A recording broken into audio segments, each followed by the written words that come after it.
Hey, what's happening, guys? I want to share with you why you need to learn how to fail. Stick around, I'll tell you why.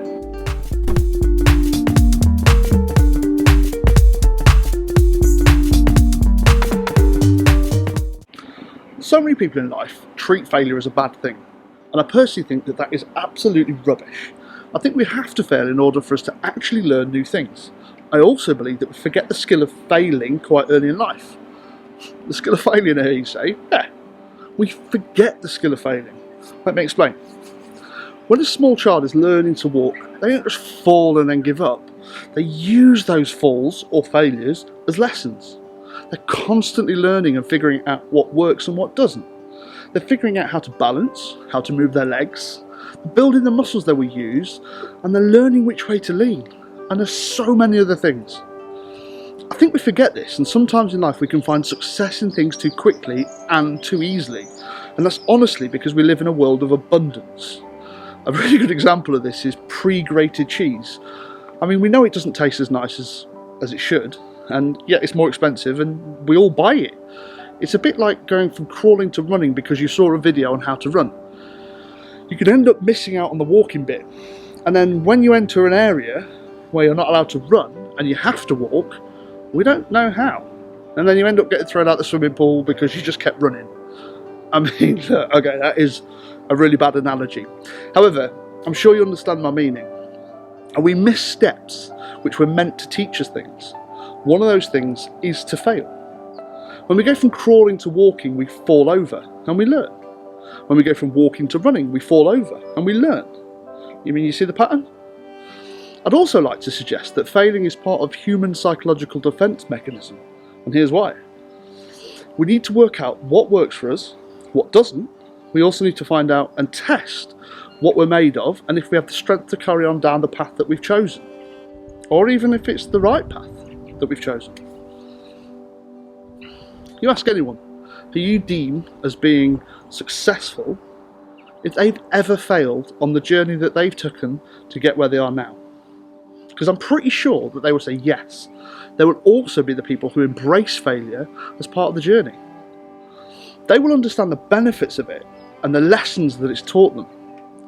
I mean, that's unless they're yet to fail, and well, between me and you, I pity them when they do. I always say that success leaves clues, and that you should follow those clues, and they'll help you on to achieving your goals. However, you need to understand that because you're following the trail of somebody else, then your challenges will not be the same as theirs. They'll be similar, but not the same.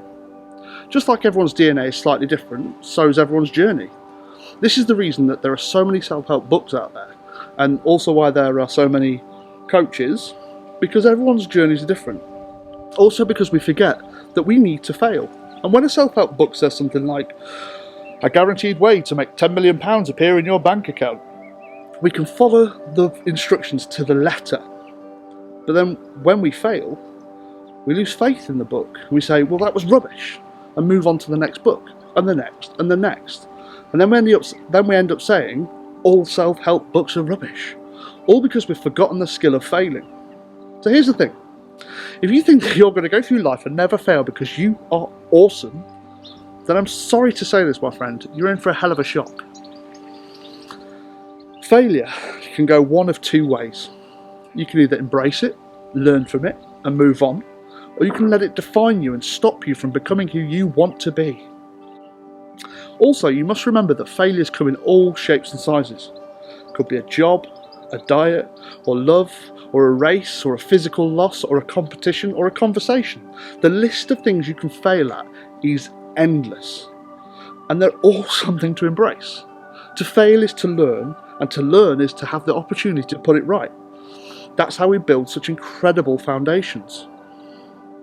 It's how the greatest and the most incredible things are built right now. Do you think that the Wright brothers gave up because their first attempt failed?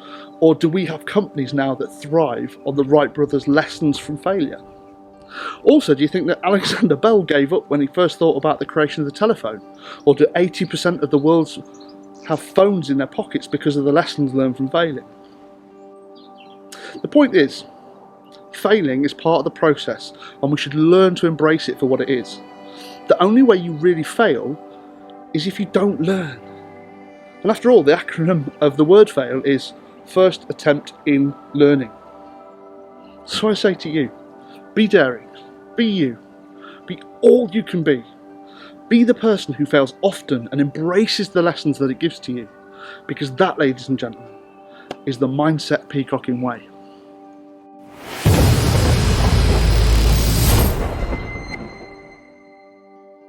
Hey guys, I just want to say thank you so much for sticking around and listening to that video, and I genuinely hope you got something from it.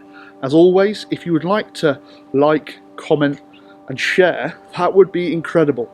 But make sure you press the little bell, because then you'll get to see the next stuff that I do. Anyway, thank you so much. We'll see you soon. Stay safe.